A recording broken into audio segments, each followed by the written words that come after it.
Commander Brett Vance stood in the observation deck of Building 30 at NASA's Johnson Space Center, his reflection sharp against the floor-to-ceiling windows overlooking the massive neutral buoyancy laboratory where tomorrow's heroes trained in simulated zero gravity.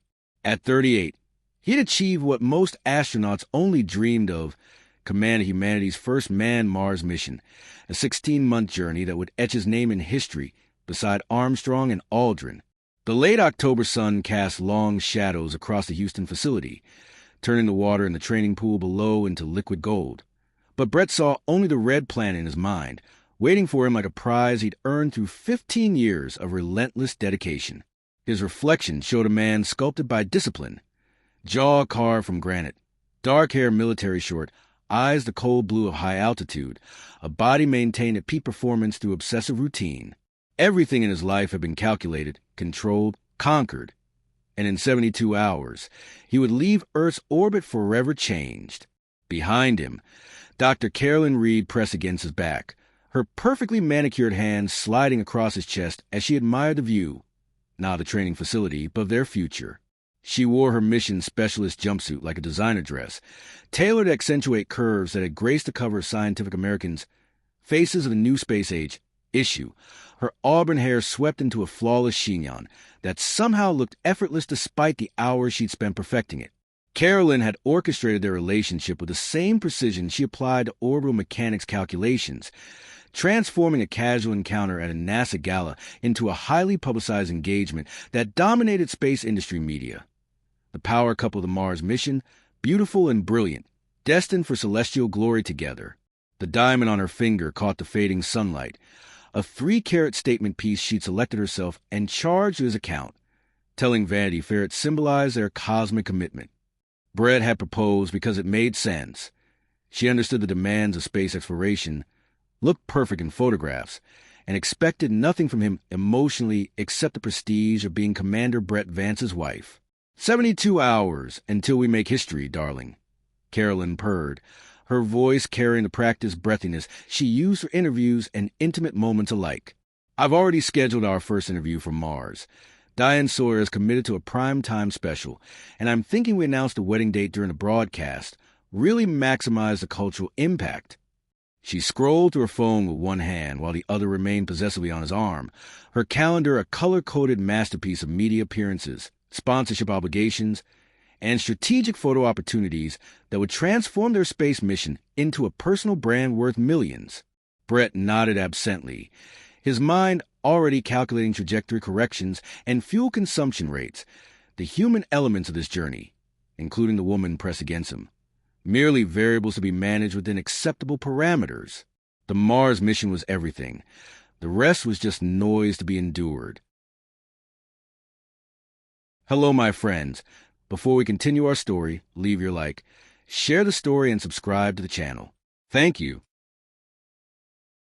The mission briefing room buzzed with controlled chaos as 73 NASA personnel, military liaisons, and aerospace contractors filled the tiered seating, their collective expertise representing humanity's best attempt at interplanetary travel.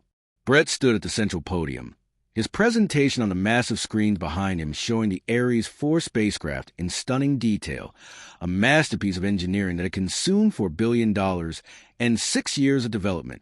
His crew of 6 sat in the front row like gods preparing for Olympus. Carolyn at his right hand, her tablet already documenting everything for a planned memoir. Lieutenant Colonel Marcus Webb, their pilot, reviewing thruster specifications for the 1,000th time. Dr. James Chun, their exobiologist, whose hands hadn't stopped trembling with excitement since Election Day. Maya Patel and Robert Carson, mission specialists whose complementary PhDs in geology and atmospheric science made them the dream team for Mars surface analysis. Brett's voice carried military precision as he outlined the launch sequence, each word clipped and certain, projecting the confidence that had convinced Congress to fund this impossible dream. Our launch window opens at 0600 hours on November 1st, Brett continued, his laser pointer highlighting the trajectory arc that would slingshot them toward Mars using Earth's gravitational assist. Weather projections are optimal. Solar activity is within normal parameters according to NOAA's latest reports, and all spacecraft systems have cleared final certification. The room hummed with approval. tablets clicking as journalists documented every detail. But Brett noticed one figure near the back door shifting uncomfortably, a woman in a gray janitorial uniform. Her cleaning cart parked discreetly in the hallway, her face creased with unmistakable concern. She'd been lingering there for 10 minutes. He realized with irritation, probably hoping for a celebrity glimpse to tell her friends about, one of those civilian contractors who didn't understand that NASA facilities weren't tourist attractions. He made a mental note to mention the security breach to his administrative assistant. These briefings were classified, and random cleaning staff shouldn't have corridor access during sensitive sessions. The presentation continued for another 40 minutes, covering contingency protocols, communication schedules, and the scientific experiments that would occupy their 8-month journey to Mars. Brett fielded questions with practiced ease, his answers technically flawless and emotionally distant. Exactly the leadership style that had earned him this command despite younger candidates with more recent flight hours. Carolyn interjected twice with comments about her specific research responsibilities, each statement carefully crafted to remind everyone that she wasn't just a commander's fiancée, but a mission-critical scientist whose Ph.D. from Caltech and 3 previous shuttle missions made her indispensable to mission success. The dynamic between them was public knowledge. Brett's calculated competence paired with Carolyn's media-savvy brilliance, a partnership that looked perfect on paper and in photographs but contained all the genuine warmth of a contract negotiation.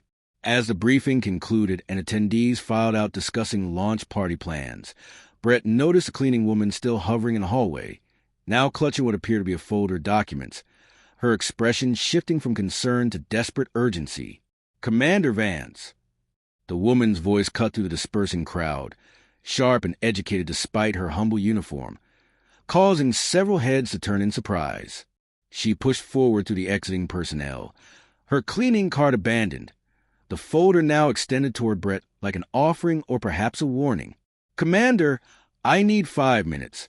There's a critical issue with your launch window that isn't in the official NOAA solar forecast, and if you launch on November 1st, you'll hit a Class X solar flare approximately 48 hours into your trajectory." Her words tumbled out quickly, urgently, each syllable carrying conviction that seemed absurdly misplaced coming from someone whose name tag read Stella, Custodial Services. Her hair pulled back in a simple ponytail, no makeup, wearing shoes designed for comfort rather than impression. Brett's irritation crystallized into cold dismissal. This was exactly the kind of civilian interference that wasted valuable pre-mission time. Some conspiracy theorist who'd watched too many disaster movies and now imagined herself qualified to challenge NASA's entire meteorological analysis division. "Security," Brett called out, his voice sharp enough to freeze the remaining personnel in place. "We have an unauthorized person disrupting official NASA operations." He didn't even look at the folder she was offering, his eyes instead scanning for the nearest guard, his body language broadcasting complete dismissal of this absurd interruption. Stella's face flushed, but she stood her ground, her voice rising with educated precision that contradicted everything about her appearance. "Commander, I have real-time solar mapping data from the observatory that shows a coronal mass ejection building in active region 2887. It's not visible to standard monitoring because it's on the sun's far side, but the magnetic precursors are unmistakable, and when it rotates into position on November 2nd, your spacecraft will be directly in the particle stream with no shielding capable of protecting your electronics from an X-class event." The technical specificity of her warning made several engineers pause, but Carolyn's laughter cut through the moment like a blade through silk. "Oh my God, Brett. She thinks she knows more than NOAA's entire space weather prediction center." Carolyn's voice dripped with theatrical amusement as she linked her arm through Brett's, performing for the remaining audience their roles as a sophisticated couple confronted by delusional nonsense. "Sweetie, I don't know what YouTube videos you've been watching, but solar prediction requires PhD-level astrophysics and access to satellite data that costs millions of dollars, not something janitors do between mopping floors." She turned to the folder in Stella's hand with exaggerated curiosity, plucking it from her grasp before Stella could react, flipping through pages of hand-plotted charts and calculation dense with equations that Carolyn barely glanced at before tossing them onto a nearby table.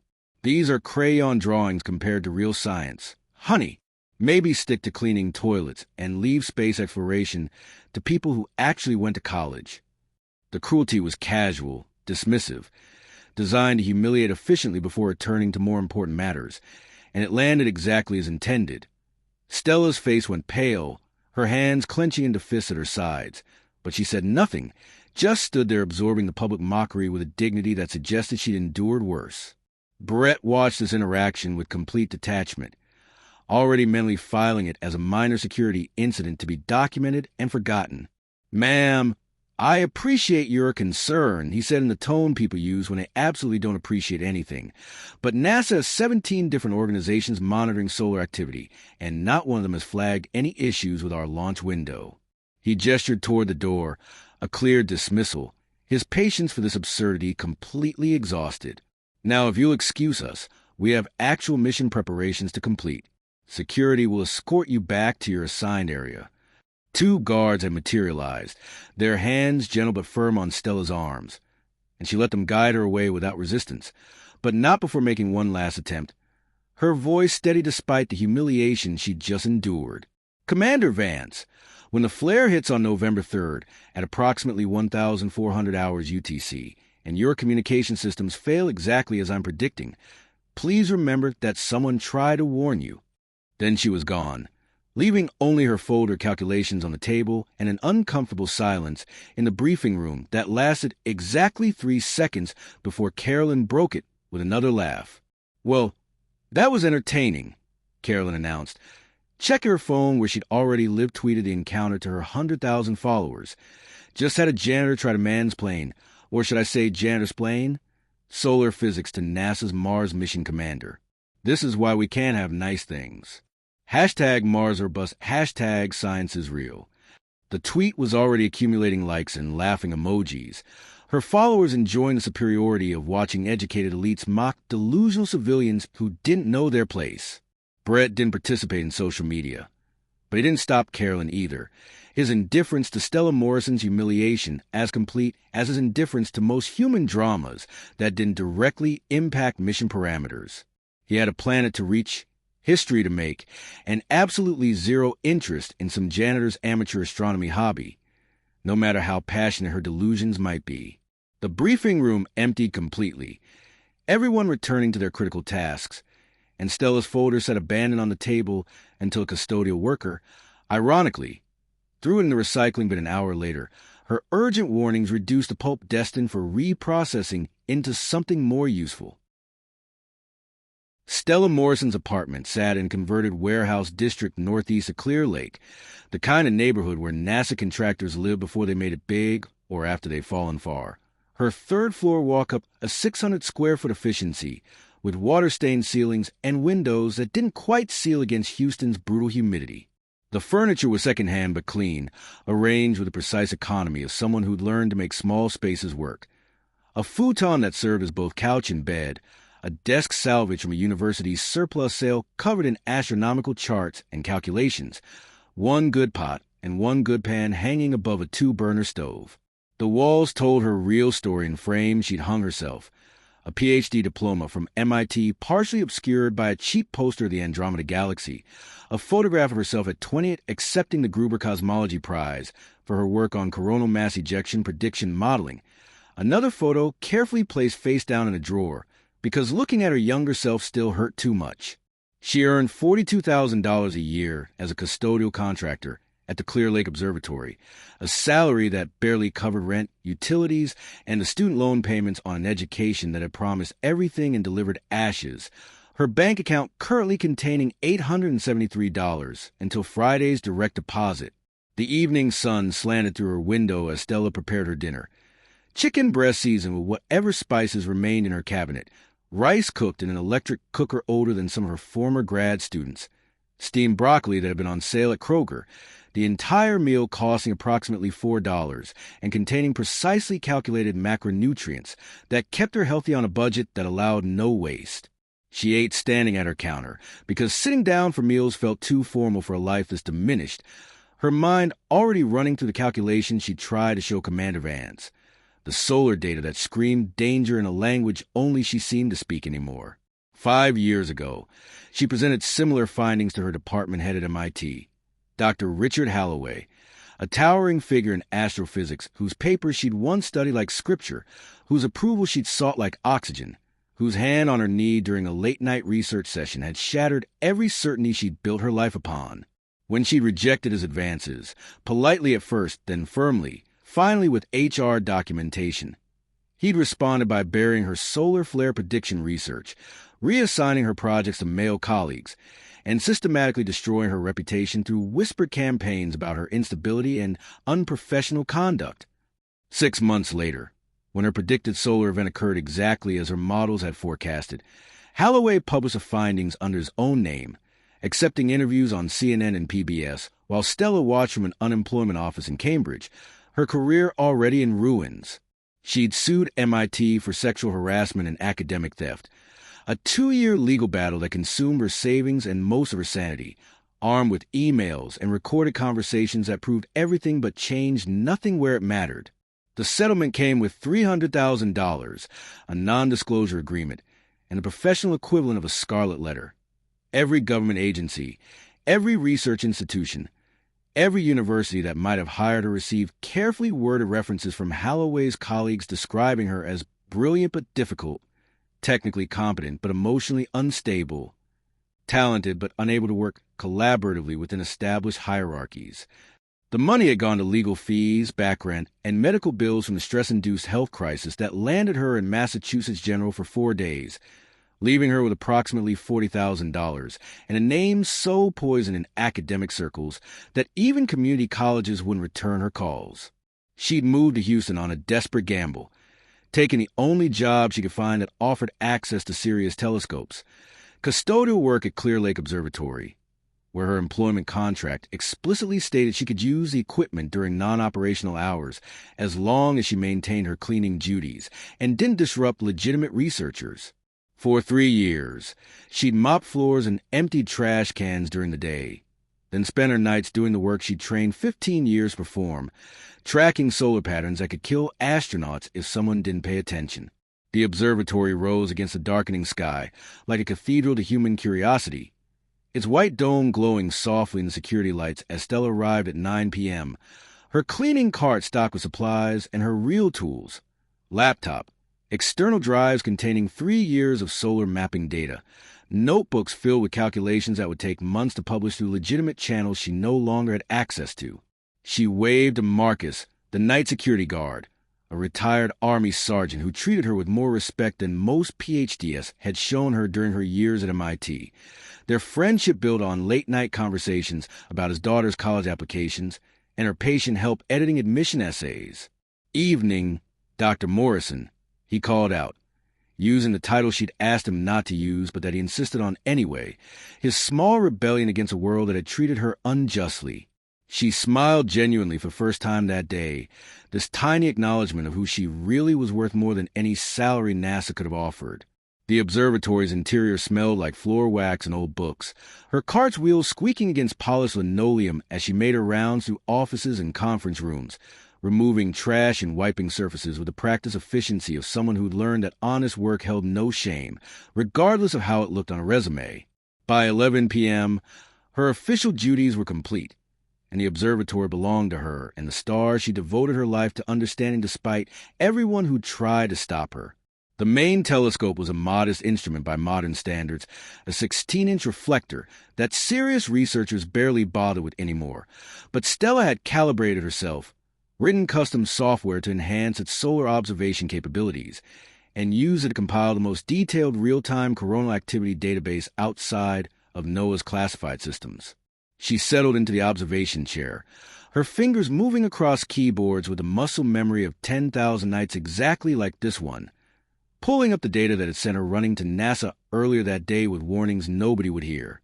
Active region 2887 blazed in her screen's false color imaging, a massive sunspot cluster rotating into Earth-facing position, its magnetic field lines twisted into configurations she'd seen only twice before, both times preceding X-class flares that fried satellites and disrupted global communications. The coronal mass ejection building in that region contained enough charged particles to overwhelm any spacecraft's radiation shielding, and trajectory calculations put it directly in the path of Ares for exactly 48 hours after their scheduled November 1st launch.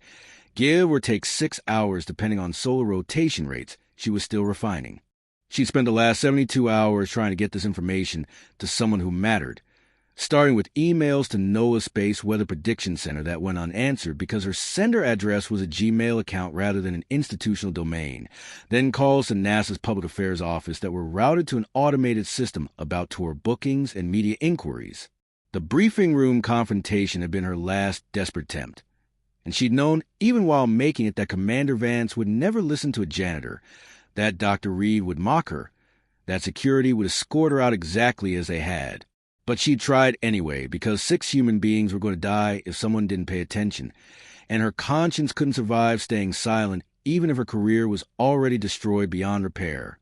Now she sat in the darkness, watching the sun's far side through instruments that cost less than Brett Vance's watch, tracking the disaster she couldn't prevent because nobody with power believed that knowledge could exist outside institutional authority. The injustice of it burned worse than Holloway's harassment had. The slow-motion tragedy where truth didn't matter because the person speaking it wore the wrong uniform and cleaned toilets for a living. Her phone buzzed with a text from her younger sister, Sarah, a pediatric nurse in Boston, who sent money every month that Stella refused, but Sarah sent anyway. Tonight's message reading: "Saw your name trending on Twitter. Something about you interrupting a NASA briefing? Are you okay? Please tell me you're not having another episode." Stella closed her eyes against a familiar pain of being loved by someone who'd never quite believed her story, who'd read the settlement terms and seen the money, and concluded that maybe, just maybe, Stella had exaggerated or misunderstood or somehow brought the destruction on herself. Sarah had been 15 when their parents died in a car accident, leaving Stella as her legal guardian through college and nursing school, a responsibility Stella had cherished even as it consumed every spare moment of her PhD years. She'd promised her mother she'd take care of Sarah, and she had. But Sarah's love came wrapped in doubt now, a suspicion that her brilliant older sister might be mentally unstable rather than professionally murdered, and texts like this one probed gently for signs of the breakdown everyone seemed to expect. "I'm fine," Stella typed back. "Just trying to save some lives. No big deal." She didn't mention that she'd been publicly humiliated by NASA's golden couple, or that her warnings would be ignored, or that in 72 hours a spacecraft would launch toward doom, because nobody important believed janitors could do astrophysics. Some truths were too heavy to text. The night stretched ahead of her, telescope humming softly as it tracked the sun's rotation, data streaming into files that might matter someday if she lived long enough to publish her findings through the slow, grinding process of peer review that required institutional backing she didn't have.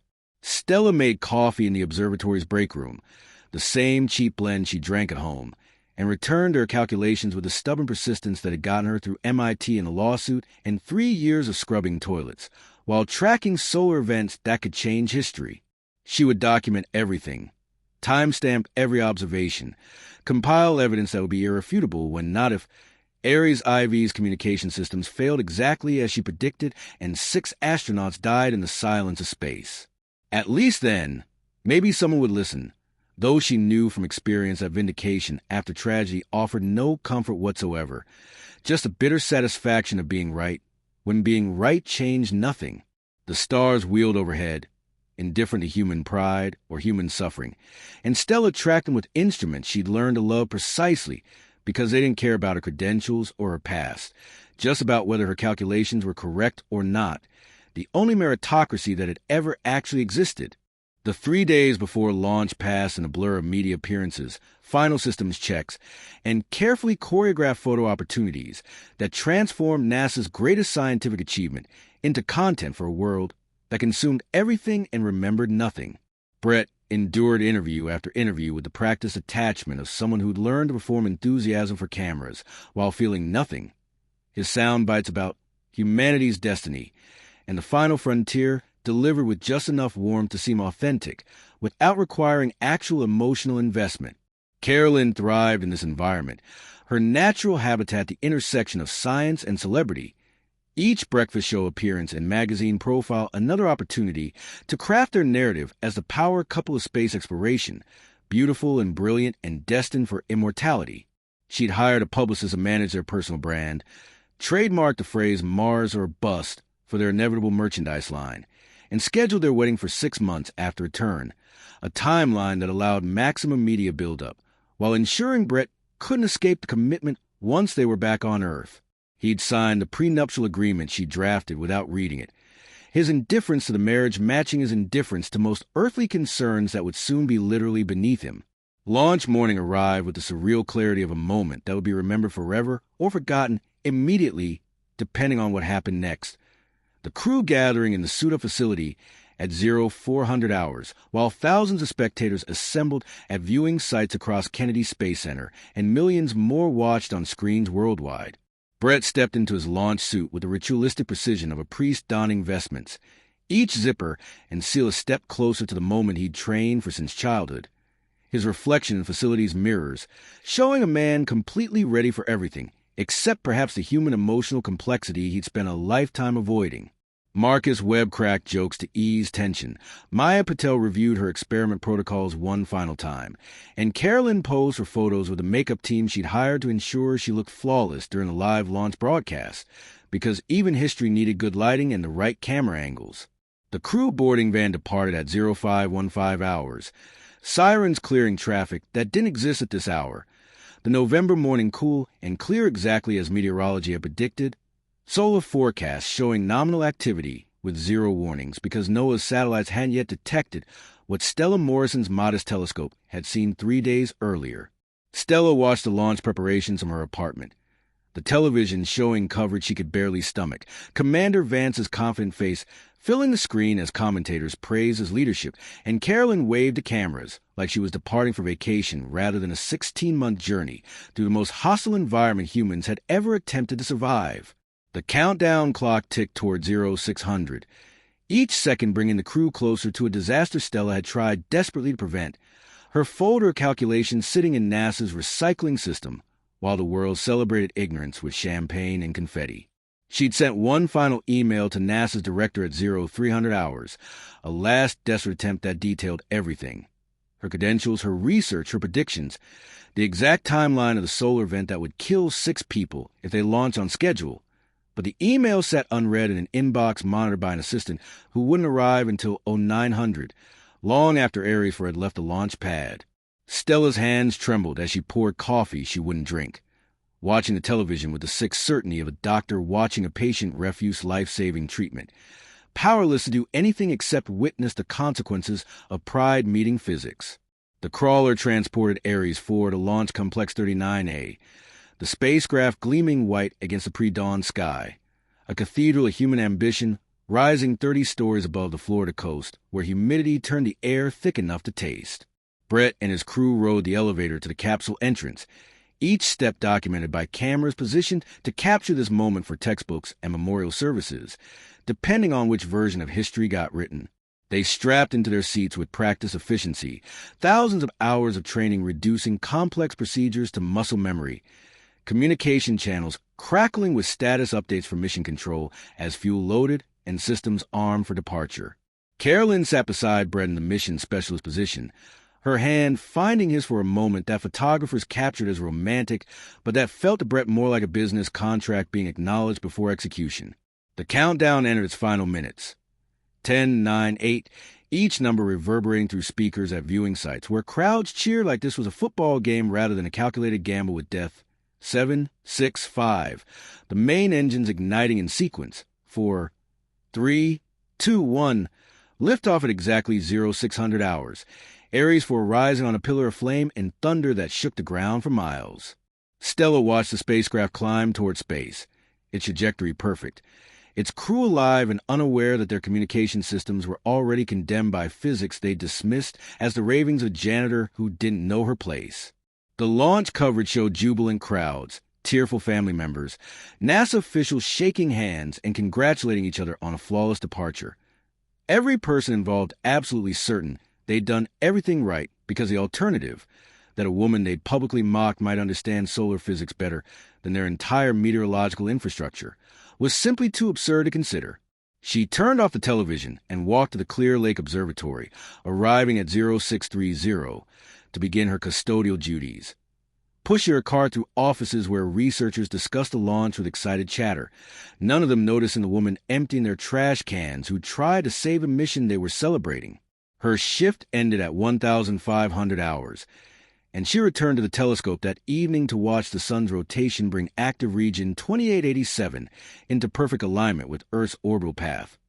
The coronal mass ejection building exactly as her models had predicted, magnetic field lines twisting into the configuration that preceded disaster. 48 hours, she calculated, give or take 6 hours. That's when Ares would enter the particle stream with no warning, because NOAA's satellite still hadn't detected the event building on the sun's far side, where only Stella had been watching. November 2nd passed in relative quiet as Ares traveled through empty space, the crew conducting routine systems checks and settling into the rhythm of spaceflight, while media coverage transitioned from launch excitement to human interest stories about what they'd packed and who they'd left behind. Brett felt the freedom of orbital mechanics replacing Earth's gravity, the clean simplicity of physics untainted by emotional complexity or social obligation, exactly the escape he'd been seeking even if he'd never quite admitted it. Carolyn conducted her first zero-gravity press conference, demonstrating how mascara behaved in microgravity while answering softball questions about her research, her performance polished enough to seem spontaneous despite the hours she'd spent rehearsing every gesture. Mission Control reported nominal status on all systems. Communication arrays functioning perfectly, solar panels deployed and generating power, life support maintaining optimal atmosphere, radiation shielding within acceptable parameters. Absolutely zero indication that anything could possibly go wrong because the instruments measuring their safety couldn't detect the threat racing toward them faster than any human-made warning system could calculate. The crew slept well that night, or as well as anyone slept while strapped into bunks aboard a spacecraft hurtling through void, their dreams full of Mars and glory and futures that would never arrive. Stella didn't sleep. She sat at her telescope through November 2nd into November 3rd, tracking the coronal mass ejection as it erupted from the sun's surface at 0340 hours UTC, a Class X 2.8 event releasing the equivalent of several billion nuclear bombs worth of energy into space in a directed stream aimed precisely where her calculations had predicted. The particle wave front traveled at roughly 1,500 kilometers per second, fast enough to cross the Sun-Earth distance in approximately 36 hours, its electromagnetic signature blooming across her instruments like a flower of destruction expanding through vacuum. She documented everything with the obsessive precision of someone who knew this data would matter only after tragedy, her timestamps and measurements irrefutable evidence that she'd been right and NASA had been catastrophically wrong. At 0600 hours Houston time on November 3rd, she called NASA's public number one final time, her voice steady as she explained to board receptionist that a solar flare was about to destroy Ares IV's communication systems, and could someone please notify Mission Control before it was too late. The receptionist promised to pass along the message, her tone suggesting she dealt with crazy people all day, and this was just another Tuesday, and then put Stella on hold where cheerful music played while death approached at 1,000,000 miles per hour. November 3rd, 1,400 hours UTC. Exactly 86 hours into mission, exactly when Stella had predicted, give or take the 6-hour margin of error that made her accuracy merely extraordinary rather than perfect. The coronal mass ejection's leading edge struck Ares for like the fist of an angry god. The charged particles hit the spacecraft's communication arrays first, inducing electrical currents that overwhelmed circuit breakers and fried transmitters designed to handle normal solar wind, but not the concentrated fury of an X-class event nobody had warned them about. Brett was conducting routine systems diagnostics when the alarm started, multiple failures cascading through communications infrastructure faster than safety protocols could respond. Screens going dark, radio channels filling with static, every link between the spacecraft and Earth dying simultaneously in a way that training had covered, but everyone assumed would never actually happen. Carolyn stared at her console in genuine shock for perhaps the first time in her calculating life. The reality that they were now completely isolated in space finally penetrating the armor of her confidence. Marcus Webb immediately initiated emergency protocols, his military training overriding panic. But the damage was done. They had no way to communicate with Earth, no way to receive course corrections or medical advice, no way to call for help if their remaining systems failed. And their oxygen reserves would last exactly 72 hours if everything else somehow stayed functional despite being hit by radiation that was still cooking their electronics from the inside out. Mission control at Johnson Space Center erupted into control chaos the moment Ares IV's telemetry disappeared from their screens. Dozens of specialists simultaneously running diagnostics, while Flight Director Patricia Chun commanded silence. With a voice that had managed 7 previous missions without losing a single astronaut and wasn't about to start now. The main display showed the spacecraft's last known position, a green suspended in the black between Earth and Mars, completely silent where there should have been constant data streams updating life support, navigation, crew vitals, and 1,000 other metrics that separated successful spaceflight from expensive coffins. Patricia's team worked through the troubleshooting checklist with practice efficiency, verified ground station functionality, checked satellite relay systems, confirmed weather patterns weren't interfering with signal, rule out equipment failure before considering spacecraft problems. But every test came back nominal, which meant the fault was up there, not down here, and that realization sent ice through her veteran composure. Within 15 minutes, she'd escalated to NASA Administrator Dr. Robert Kirkland, her call pulling him from a congressional budget meeting where he'd been defending the Mars mission's cost with promises of flawless execution that now tasted like ash. The first hour brought no improvement despite the best minds in aerospace engineering throwing every solution at the problem. Communication attempts cycling through every frequency and protocol NASA possessed, while Ares remained stubbornly, terrifyingly silent. News of the blackout leaked within 90 minutes. It always did. Despite security protocols, because too many people knew and someone always talked, and media coverage shifted from celebration to crisis with the whiplash speed of modern journalism hungry for disaster. Robert Kirkland convened an emergency meeting in Building 30's secure conference room, pulling in department heads from communications, flight operations, solar physics, and systems engineering, each expert required to explain how a $4 billion spacecraft could simply stop talking mid-mission, when every redundant system had supposedly been tested beyond failure. The solar physics team leader, Dr. Amanda Torres, pulled up NOAA's latest space weather reports with hands that weren't quite steady, showing clear skies and minimal solar activity. Absolutely nothing that could explain catastrophic system failure unless, and here her voice faltered slightly, unless there was an event their satellites hadn't detected because it originated on the sun's far side and rotated into Earth-facing position after launch. The room went very quiet at the suggestion, because far-side events were invisible to standard monitoring and could indeed carry enough energy to fry communications if they were severe enough and the timing was catastrophically unlucky. "Pull the logs," Patricia Chin ordered, her mind already racing through implications she didn't want to face. Every communication from the public, every email to any NASA address, every call to public affairs in the last week. If someone saw something we missed, I want to know about it now. Her assistant sprinted from the room, returning 20 minutes later with a laptop and an expression that suggested she'd found something nobody was going to like. The first item was Stella Morrison's 300-hour email from launch morning, unread in the director's assistant's inbox. The subject line critical.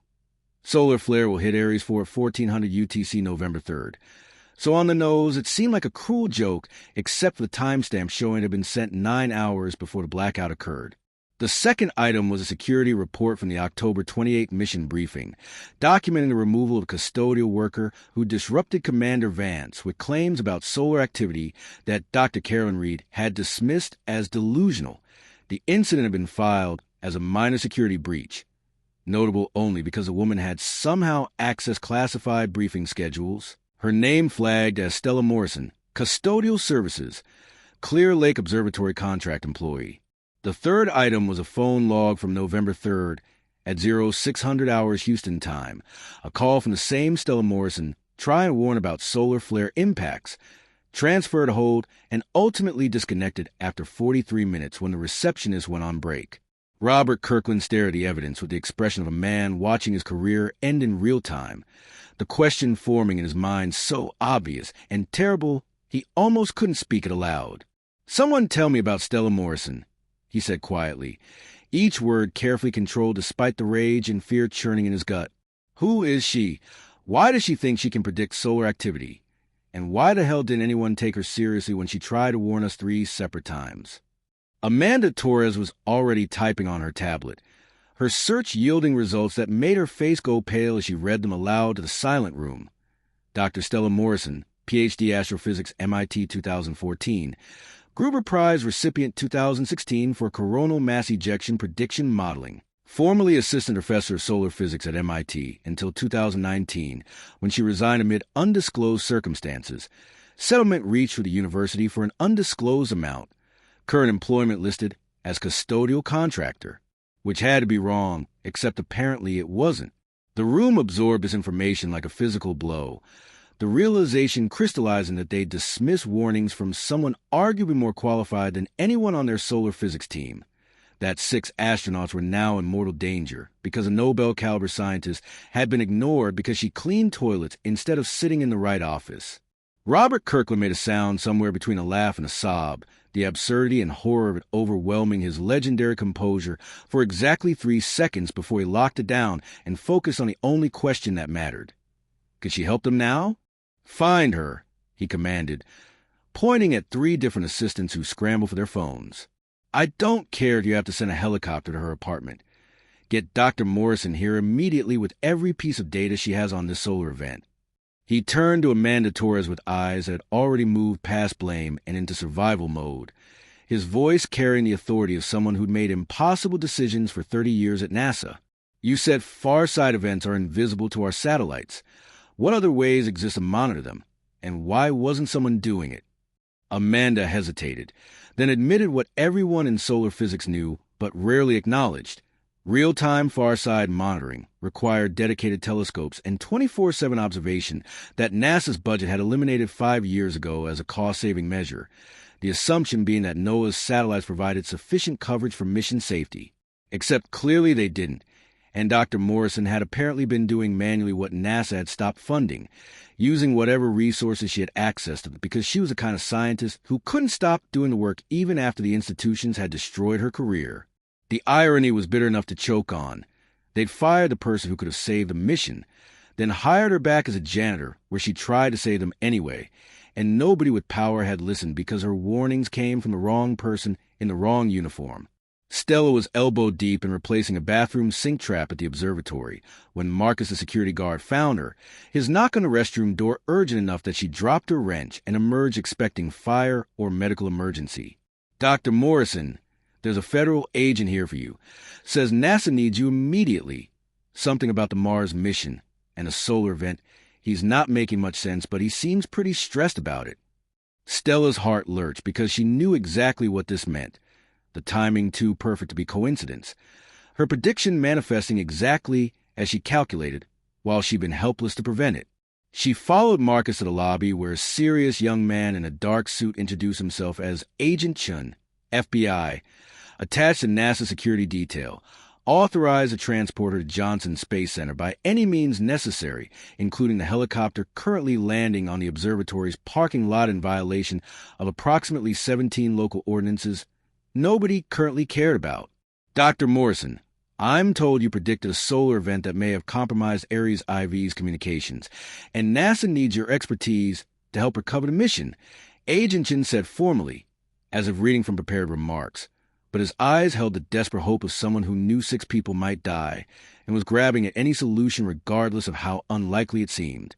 Stella grabbed her laptop bag and the external drives containing 3 years of solar mapping data, her hand steady despite the adrenaline flooding her system, her mind already cataloging everything NASA would need to know.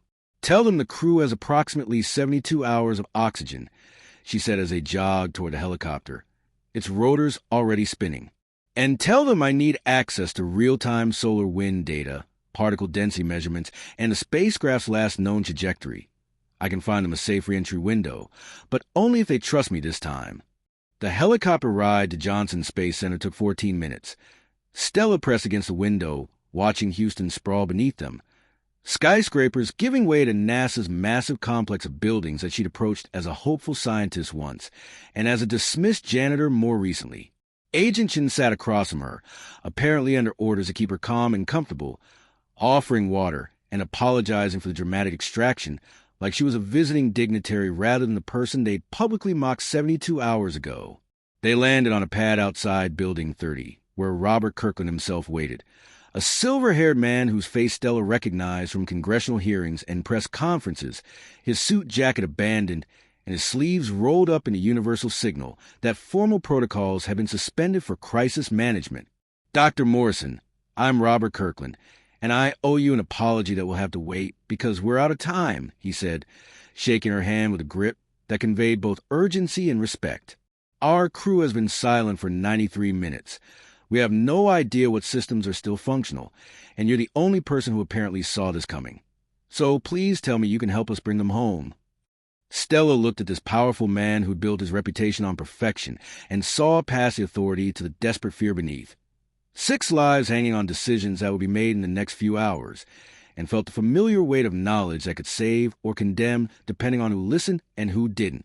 "I can help," she said simply, her voice steady despite the magnitude of what she was claiming.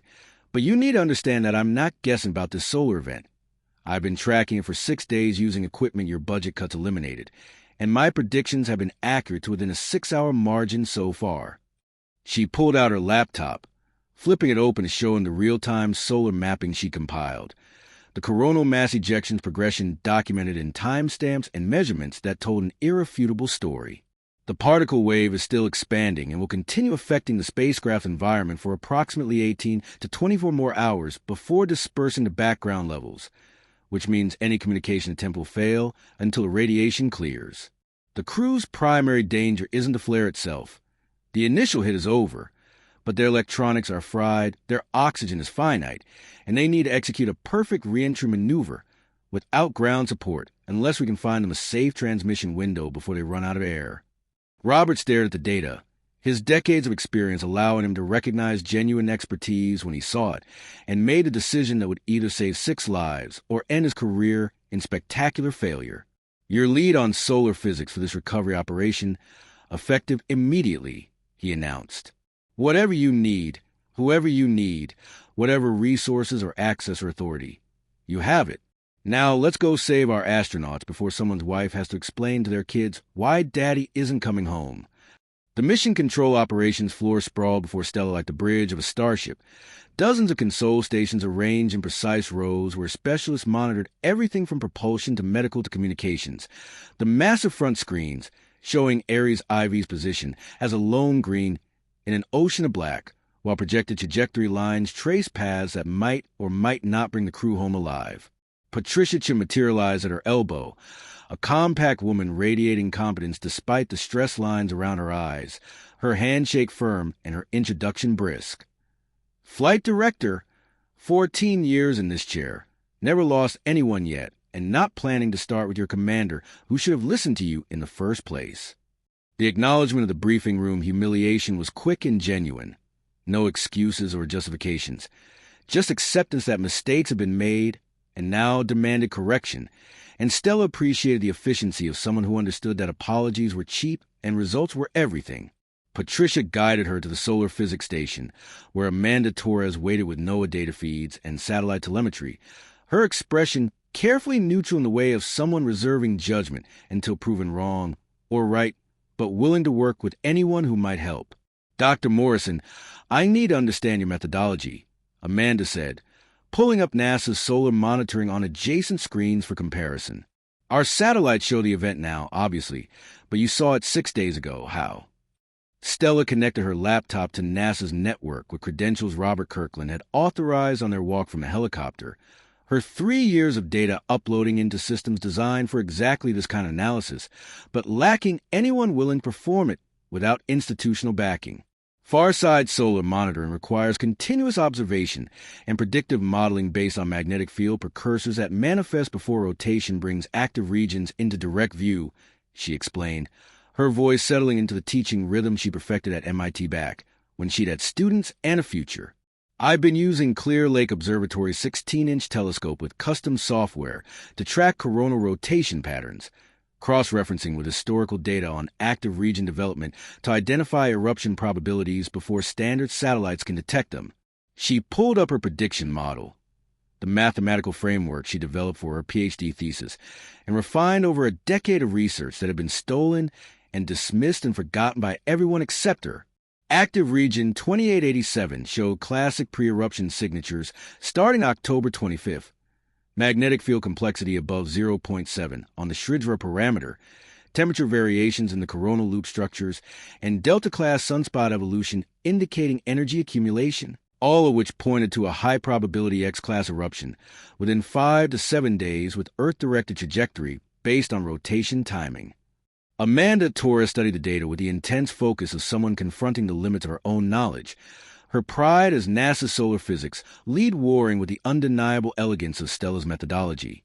"This is PhD-level work," she said finally, a statement that managed to be both compliment and question about why someone with these skills had been cleaning bathrooms. "Actually, this is beyond PhD level. I haven't seen predictive accuracy like this since." She paused, realization dawning across her face as memory connected to present.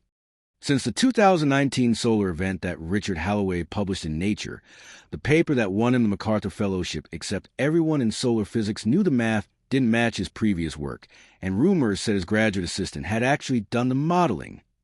She looked at Stella with new understanding, pieces of the story assembling themselves without need for explicit confirmation.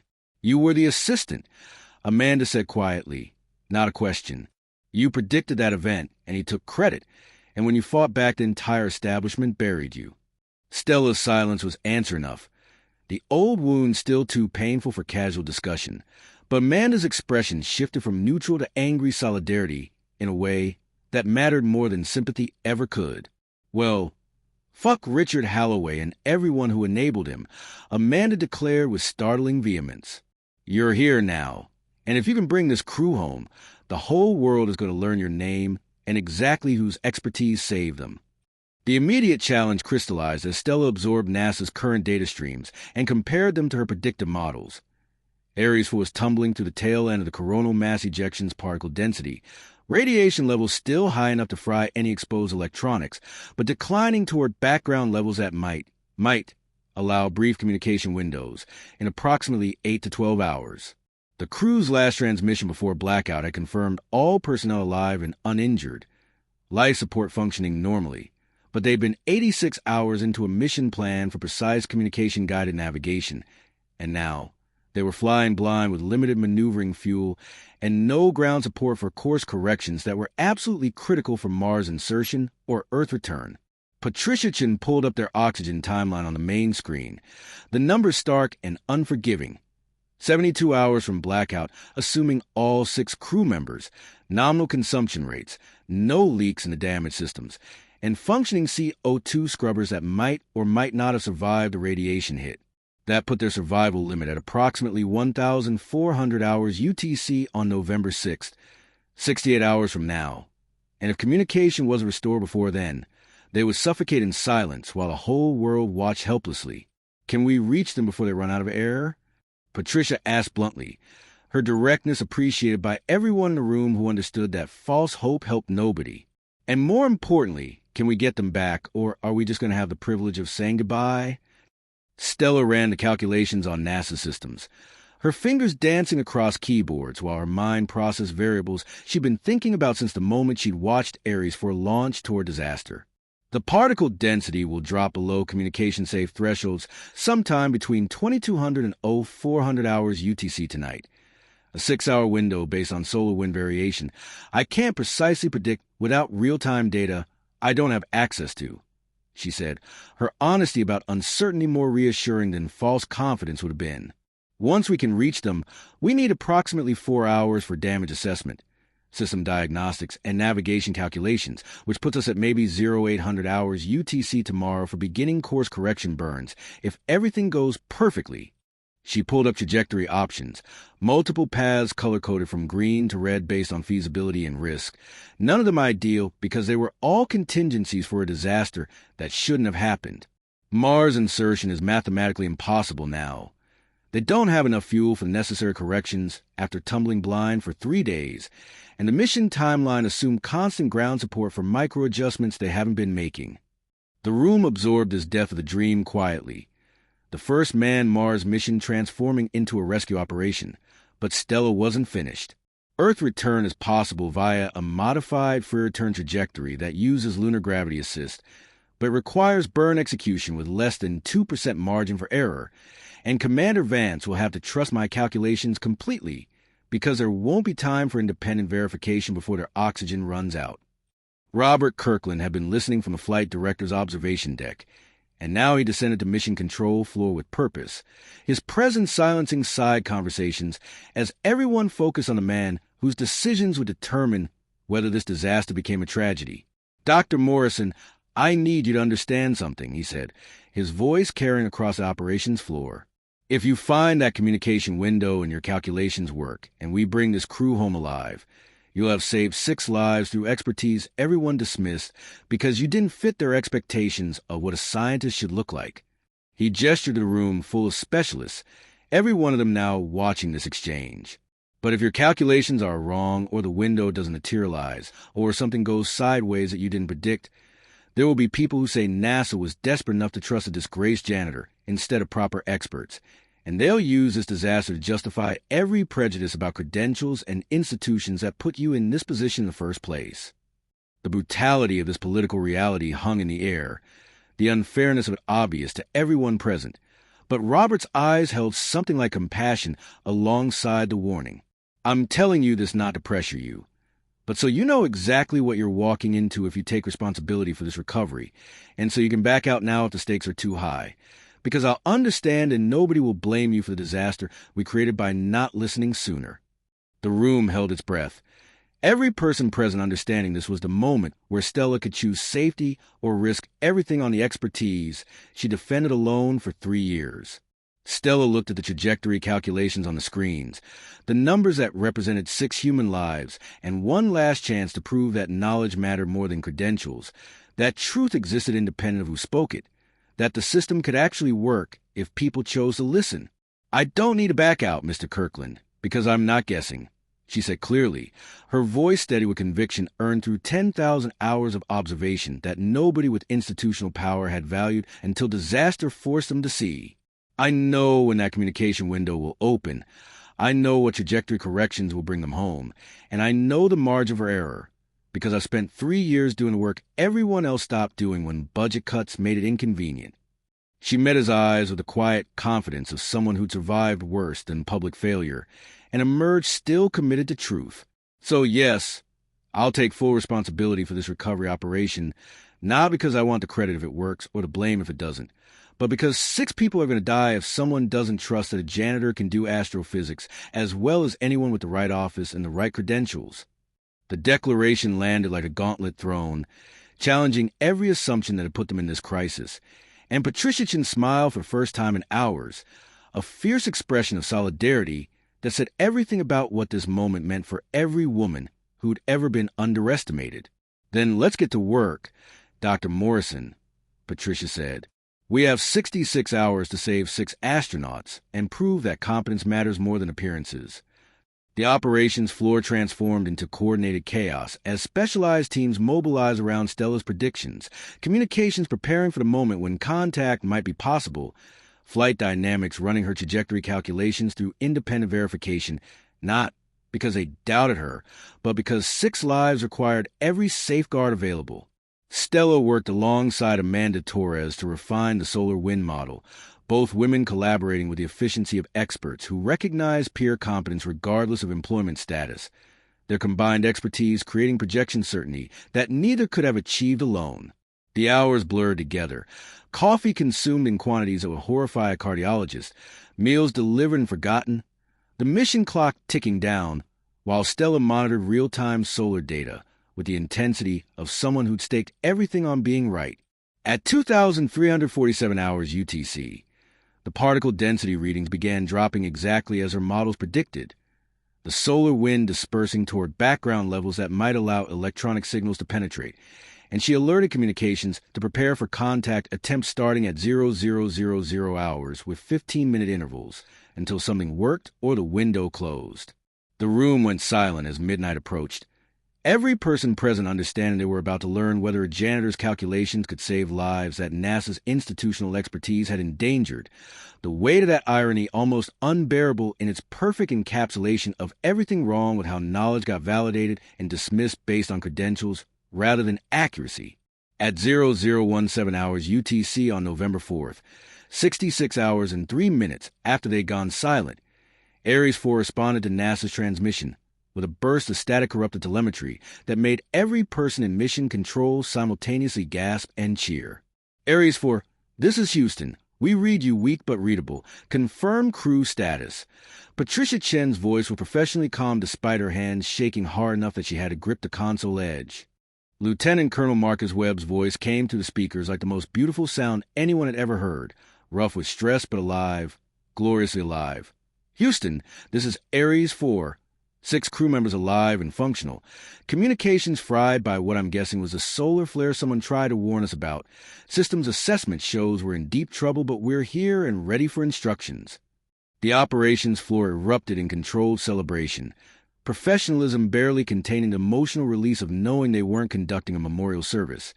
And Stella leaned back in her chair, her eyes closed, allowing herself exactly 10 seconds of relief before focusing on the harder problem of bringing them home. 65 hours and 47 minutes of oxygen remaining, a trajectory that was wrong for Mars and barely acceptable for Earth, and one chance to execute course corrections based on calculations from someone the commander had publicly dismissed 4 days earlier. The real work was just beginning. Patricia continued. Stella sued, burned her savings in litigation, and won a settlement pair with an NDA and a blacklist so thorough no institution would hire her. She moved to Houston and took custodial work at Clear Lake Observatory because it gave her access to serious equipment after hours. For 3 years, she'd been doing far-side solar monitoring NASA, no longer funded, watching the sun obsessively because she couldn't stop being a scientist, even while everyone treated her like she wasn't one. She tried to warn us 3 times, Patricia said, anger edging through professionalism, emails ignored because they came from a Gmail address. Calls routed to automated menus. Then the 3rd warning, October 28th, when she interrupted Brett's briefing with accurate timing in math and got mocked, especially by Carolyn, before security escorted her out. Brett remembered the folder of calculations tossed away without reading, the certainty he'd mistaken for competence, and felt the crushing weight of what his assumptions had almost killed. How accurate were her predictions? Brett asked, voice rough. Amanda Torres answered with the respect science demands. Stella predicted the flare would hit around 1400 UTC November 3rd. It hit at 1400 exactly. If NASA had listened, they'd have delayed launch 72 hours and missed the particle stream entirely. Now Stella was leading the recovery operation, and her trajectory work was their only realistic path home. There would be no time for peer review before oxygen ran out. They would have to trust her. Stella's voice finally cut through, calm, professional, with no bitterness. Commander Vance, you're tumbling on a trajectory that will miss both Mars and Earth unless we execute correction burns within 40 hours. Fuel gives you 1 attempt, maybe 2. No room for experimentation. She laid out a modified free return plan using a lunar gravity assist. 18 days to Earth instead of 16-month mission, but it required precise burns on her schedule. Brett started to apologize. She stopped him. Later, assuming there's a later, give me systems and crew status so I can finalize parameters. He clung to the one useful thing he could do. Understood.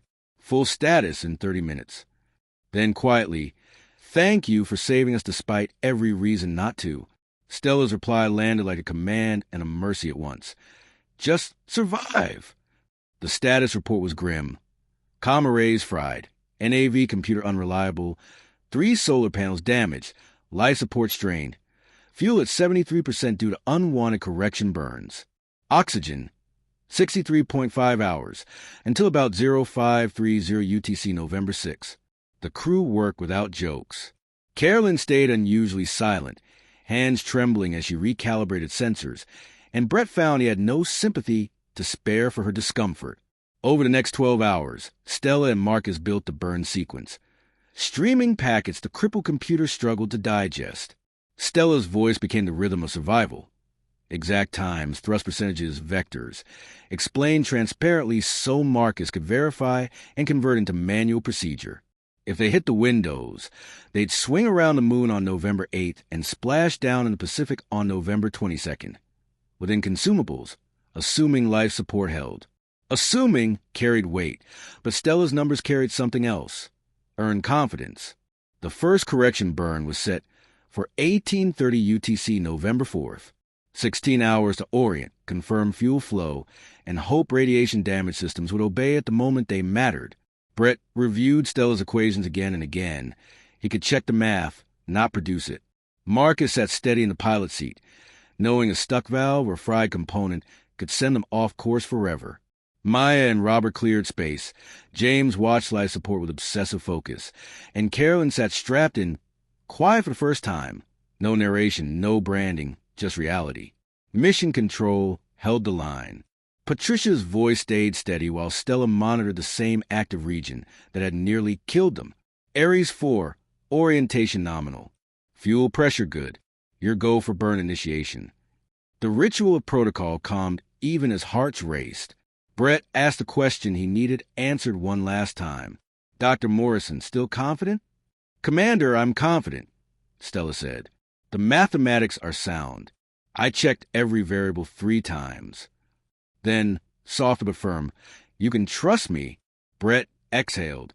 I believe you, and I'm sorry I didn't 4 days ago. Survive first, she snapped not unkindly. Now focus. At 1830, Marcus lit the engine. The hull shuddered under thrust. For minutes and 17 seconds that felt endless. Then shut down. Marcus ran manual checks while Houston waited for slow, thin telemetry. Finally, trajectory changed within 2% of predicted values. Controlled cheers erupted on the ground. Stella cut through them. Burn 1 was a success. Burn 2 remained scheduled for 0230 UTC November 5th. She refined values based on actual performance.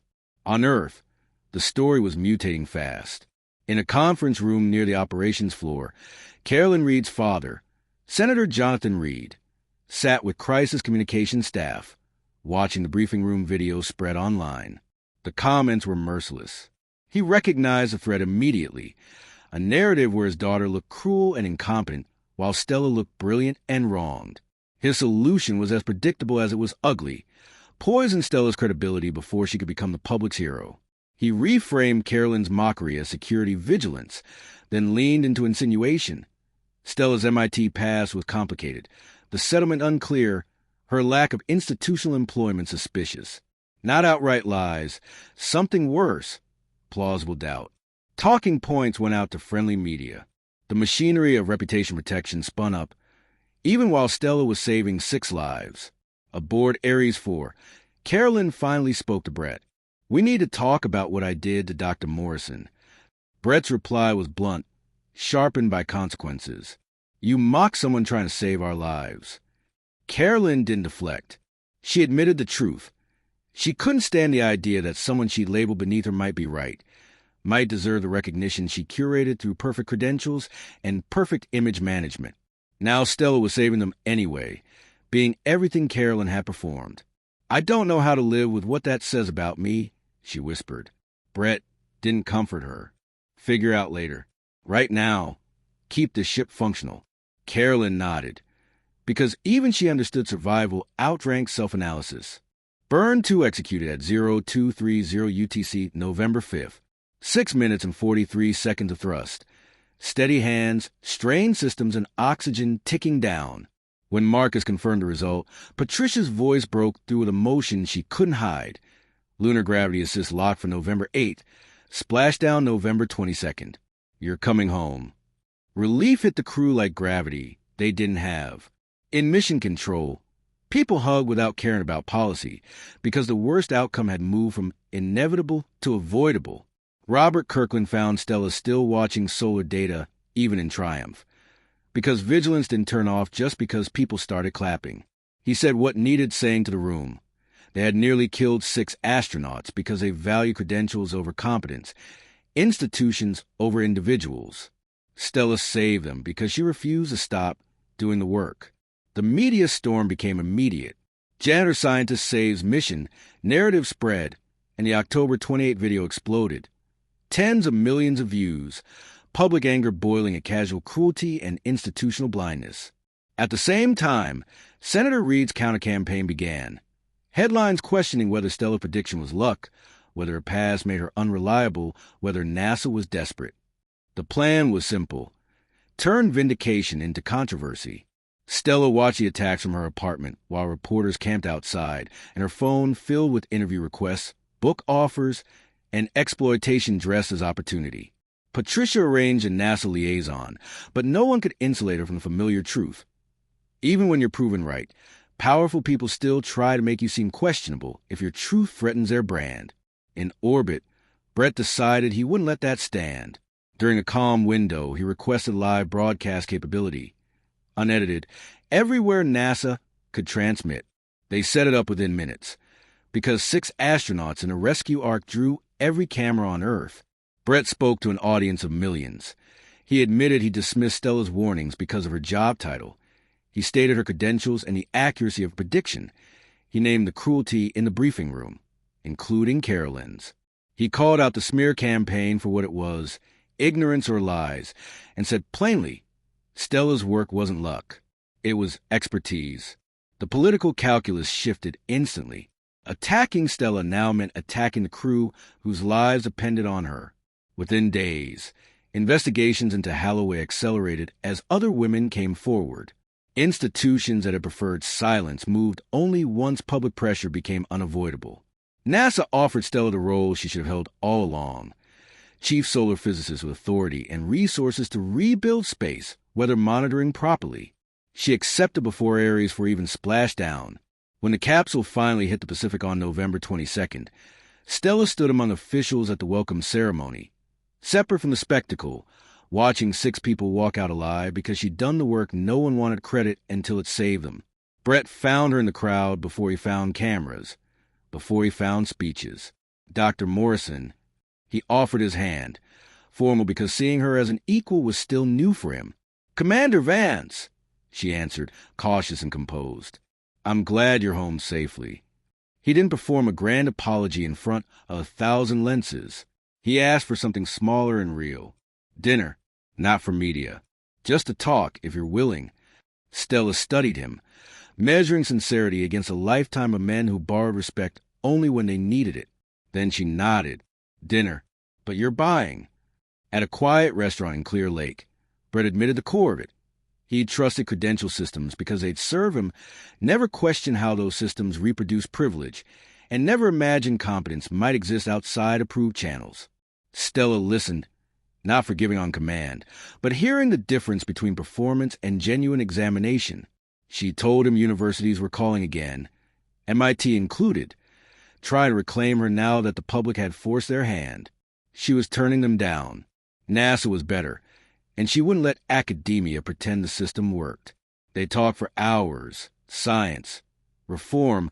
What happens when competence collides with institutions built for comfort? They agreed to meet again. No promises beyond honesty. Stella left with something she hadn't had in years. Real choices.